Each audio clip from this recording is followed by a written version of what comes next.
Halo teman-teman sekalian, kembali lagi di channel YouTube Antek Saham atau Analisa Teknikal Saham. Pada video kali ini saya akan membagikan analisa 5 saham yaitu BRIS, AMMN, Brand, BRPT, dan PTRO untuk tanggal 2 sampai 6 September 2024. Nah, sebelum masuk ke analisanya, teman-teman jangan lupa ya join ke Telegram kita karena teman-teman akan mendapatkan info menarik di sana. Oke, langsung saja ke analisanya. Kita mulai dari BRIS dulu.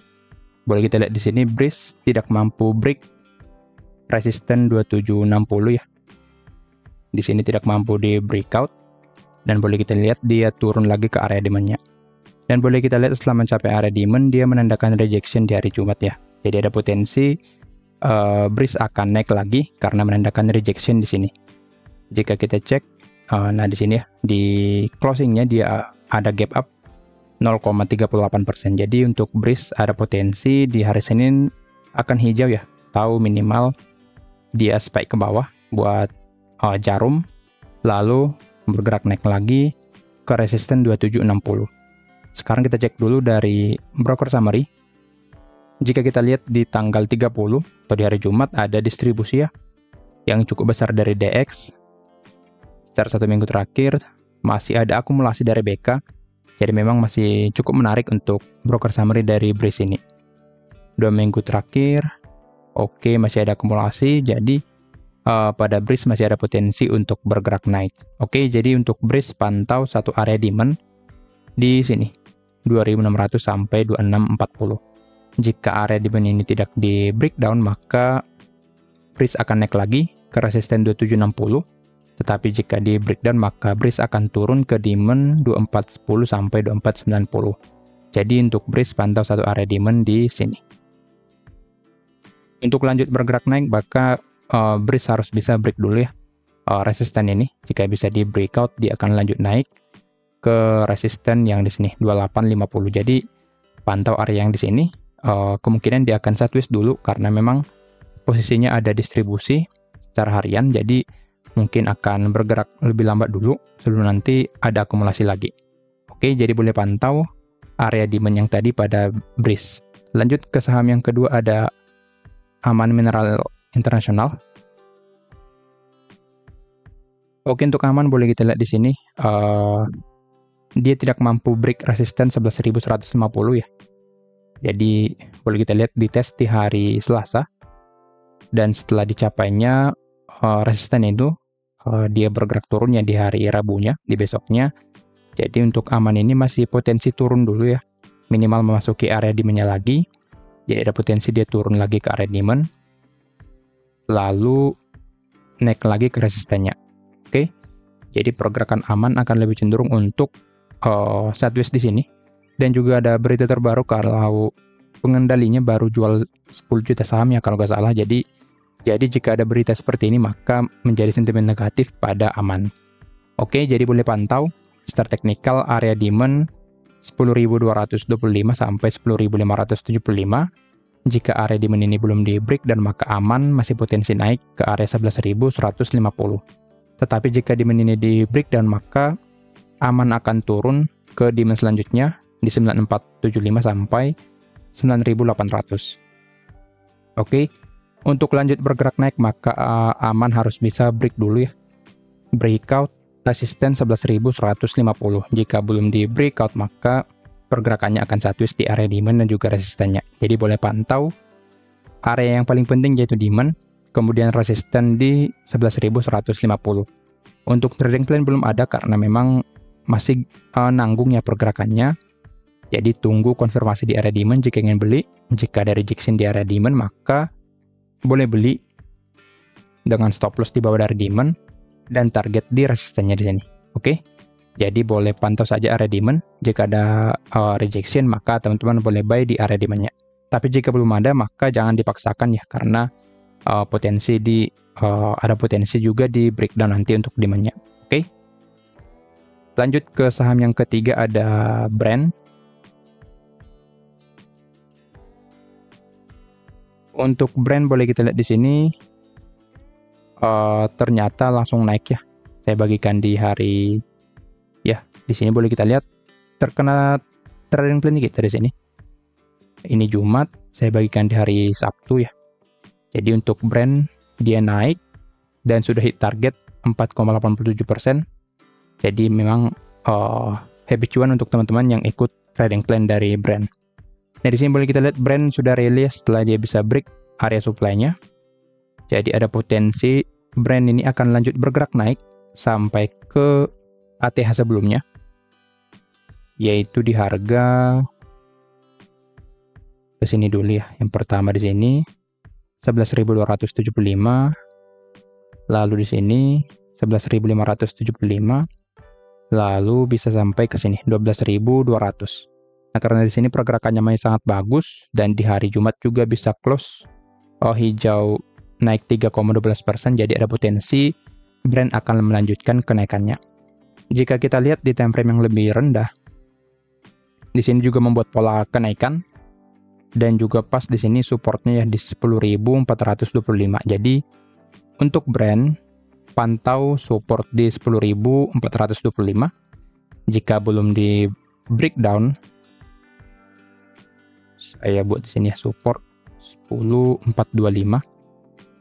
Jika support ini belum di breakdown, maka Brent akan lebih cenderung untuk naik ke UTH-nya di sini.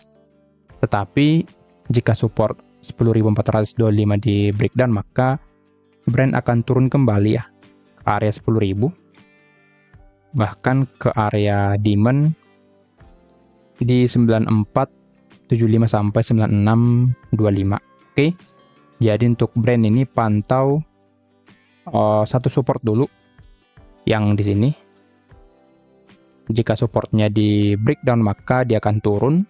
Tetapi jika belum, dia akan naik lagi ke target di sini ya. Yang pertama di sini, yang kedua di sini, lalu yang ketiga di sini. Jika kita cek dari broker summary, kita terlihat ini 2 minggu terakhir ya, masih ada akumulasi dan cukup besar memang dari BK dan AK, dan jualan dari DP juga cukup besar di sini. 1 minggu terakhir jika kita lihat, masih terlihat akumulasi dari BK dan AK harian. BK dan AK masih masuk hari ini atau di hari Jumat, dan DP masih konsisten jualan. Jadi Brent ini masih sangat cukup bagus ya secara broker summary, karena memang yang akum dari bawah sini yaitu BK, jadi ada potensi dia masih akan markup terus sampai nanti mencapai ATH mungkin atau ke area 11.000, dan di sana nanti dia mulai jualan. Jadi untuk Brent boleh pantau ya support 10.425. Selama belum di break, maka Brent arahnya akan ke atas dulu, yaitu ada 3 target di sini. Tetapi jika support di breakdown, maka dia akan turun dulu ke area 10.000 atau area demand 9475 sampai 9625. Nah, di sini kita jika kita buatkan trading plan-nya, maka tidak terlalu bagus ya. Atau jika ingin menarik, antri saja supaya stop loss-nya lebih sedikit di sini. Nah, stop loss di sini dan targetnya di sini. Nah, dengan seperti ini teman-teman akan mendapatkan risk reward ratio 1:2, potensi profit 6%, potensi loss 3%. Untuk area entry sekitar 10.550, stop loss di 10.200, dan target di 11.275. Jadi jika ingin masuk menggunakan trading plan ini, maka tunggu dia 1S dulu ya. Lebih baik menunggu dia 1S dulu, lalu nanti jika ada konfirmasi, maka teman-teman boleh masuk menggunakan trading plan pada Brent. Jadi tunggu dia 1S, naik turun di sini, dan membuat konfirmasi, maka teman-teman boleh buy nantinya dengan target di area resistennya. Oke. Lanjut ke saham yang keempat, ada BRPT. Untuk BRPT boleh kita lihat di sini dia mencapai resisten 1225 ya.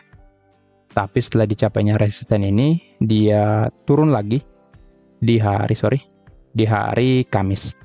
Dan boleh kita lihat mulai 1S lagi ya di sini. Kita buatkan area yang baru saja karena sudah tidak terlalu valid yang ini. Karena dia sudah membuat sebuah area di sini.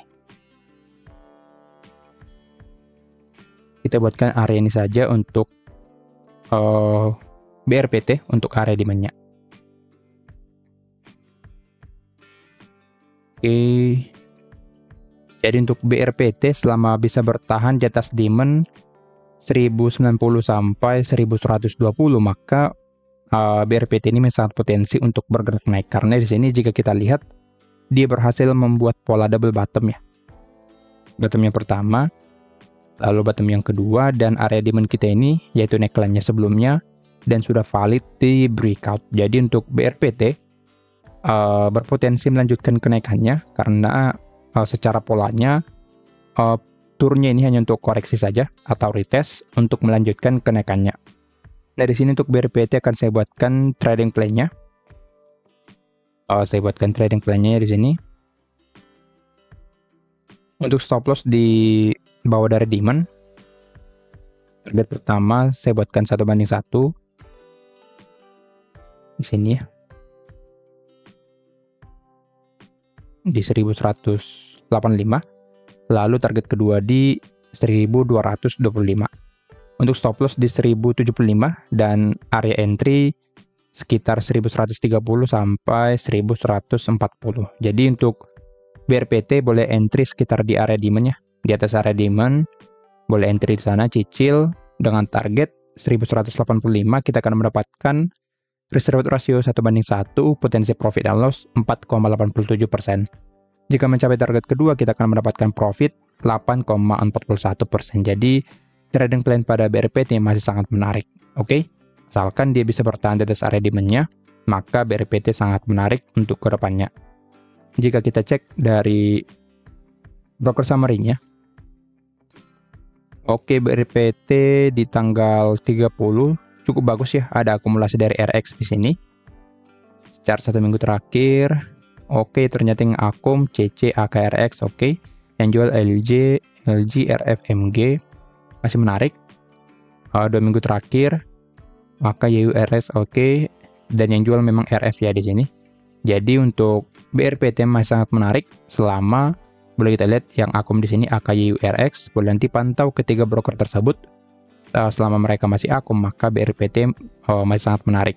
Dan juga perhatikan teknikalnya. Jika breakdown demand dan terkena stop loss, maka kita wajib cut loss ya, karena jika sudah break demand, maka dia akan turun ke demand selanjutnya. Tetapi jika belum, maka BRPT akan naik ke area target kita di sini. Oke, jadi boleh pantau satu area demand di harga 1090 sampai 1120. Oke, kira-kira begitu trading plan pada BRPT. Kita lanjut ke saham yang terakhir, ada PTRO. Oke, untuk PTRO boleh kita lihat di sini dia cukup bagus ya. 1 minggu terakhir ini berhasil rally jika kita hitung dari ya Seninnya sini. Sudah naik sekitar, jika kita hitung sampai close di hari Jumat, 44%. Jika kita hitung sampai high-nya sudah naik 59%. Jadi memang PTRO ini menjadi top gainer ya beberapa hari terakhir, dan sempat arah sekali di tanggal 28. Jadi memang cukup menarik momentum pada PTRO. Dari sini kita lihat dulu ya, untuk PTRO ini karena sudah jauh naik ke atas, maka kita perlu perhatikan time frame yang lebih kecil supaya kita bisa melihat arah pergerakan yang lebih bagus ya di sini. Nah, kalau seperti ini kita lihat dia akan masih cenderung untuk naik ya. Jika kita lihat time frame yang lebih kecil, misal 1 jam, oke, terlihat di sini membuat satu support. Ada satu support di harga 11.825, dan juga boleh kita lihat di sini dia berhasil rebound ya setelah mencapai close di hari Kamis kemarin. Jadi setelah dicapainya close tersebut, dia naik lagi di closing tadi atau di hari Jumat, closing di hari Jumat dia naik gap up 1%. Jadi ada potensi Petro akan lanjut bergerak naik lagi, minimal spike ke atas di area yang di sini 13.475 sampai 13.750. Jadi untuk PTRO di time frame yang lebih kecil atau di 1 jam akan cenderung naik dulu ke resisten 13.475 sampai 13.750. Akan tetapi jika support 11.825 di breakdown, maka PTRO akan turun ke area gap yang di sini ya. Ada gap di pas openingnya ya. Jadi ada gap di sini, ada potensi dia turun ke situ, ke area ini, ke area gapnya jika break 11.825. Tetapi jika belum di breakdown, maka dia akan naik lagi seperti yang tadi, akan cenderung naik ke area 13.400 sampai 13.750. Jadi untuk PTRO pantau dulu support di 11.825. Untuk target next selanjutnya pada PTRO boleh kita gunakan sebenarnya menggunakan Fibonacci retracement ya di sini. Jika kita tarik dari sini, sebenarnya target next selanjutnya PTRO yaitu di harga di sini ya, di area 15.000. Kita buat saja 15.000 angka psikologis sampai 15.250. Jadi secara Fibonacci retracement ada potensi PTRO akan naik ke area ini. Oke, jadi tidak menutup kemungkinan mencapai area 15.000. Yang penting dia harus bisa break dulu ATH-nya di harga 19.950. Jadi harus bisa break 3 area ini dulu jika ingin mencapai area 15.000 di sini. Oke. Jadi target maksimal menurut saya di 15.000 dulu. Setelah mencapai area tersebut ada potensi PTRO akan koreksi. Tetap pantau area ini 11.825 supportnya ya, supaya teman-teman nanti tidak nyangkut seperti itu karena dia break supportnya nanti 11.825. Oke. Jadi pantau support ini, jika belum di breakdown maka dia akan naik, tetapi jika sudah break dia akan turun dulu. Jika kita cek dari broker summary, kita lihat masih akumulasi ya, jadi memang terlihat di sini ada distribusi dari YU ya yang cukup besar, tetapi secara top broker 3-nya secara akumulasi masih secara volume masih akumulasi. Sini juga CC masih akum, hariannya dari broker lainnya SSLG, MG, dan CC-nya jualan. Jadi ada potensi memang akan lebih ke sideways dulu, kemungkinan CC akan kumpulin barang dulu sebelum nanti di markup lagi. Oke, kira-kira begitu analisanya. Disclaimer on, kalau analisa ini merupakan pandangan saya pribadi, bukan ajakan untuk melakukan pembelian atau penjualan pada saham-saham tersebut. Sekian dari saya, terima kasih.